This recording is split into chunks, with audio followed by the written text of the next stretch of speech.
ഇപ്പം ദ്രോണർ അതീതനായ ആചാര്യനായതുകൊണ്ട് ഒരു നിയമം അദ്ദേഹത്തിന് രാജ്യത്തിന് വിപത്തുണ്ടാക്കുന്നതല്ല, പ്രജകൾക്ക് വിപത്തുണ്ടാക്കുന്നതല്ല, പ്രജാപരിപാലനത്തിന് വിഘാതമല്ല എന്ന് ബോധ്യമായാൽ അത് അദ്ദേഹത്തിന് സ്വന്തം നിലയിൽ ലംഘിക്കാം.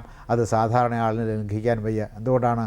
ഇദ്ദേഹത്തിൻ്റെ ഇതുപോലെയുള്ള പഠിപ്പോ അറിവോ അത് ലംഘിച്ചാൽ ഉണ്ടാകുന്ന വിപത്തിനെ ദീർഘദർശനം ചെയ്യാനുള്ള കഴിവോ ഇല്ലാത്തതുകൊണ്ട് അത് മറ്റൊരാൾക്ക് ലംഘിക്കാൻ പാടില്ല, അദ്ദേഹത്തിന് ലംഘിക്കാം. പിന്നെ പരമമായ ഒരു നിയമം ആർക്ക് ലംഘിക്കാം? ആ പരമമായ നിയമം നിർമ്മിക്കുന്നയാളിന് ലംഘിക്കാം. ഇപ്പോൾ ഭരണഘടനാപരമായ അവകാശങ്ങൾ പ്രദാനം ചെയ്യുന്നത് പ്രസിഡൻ്റാണ്.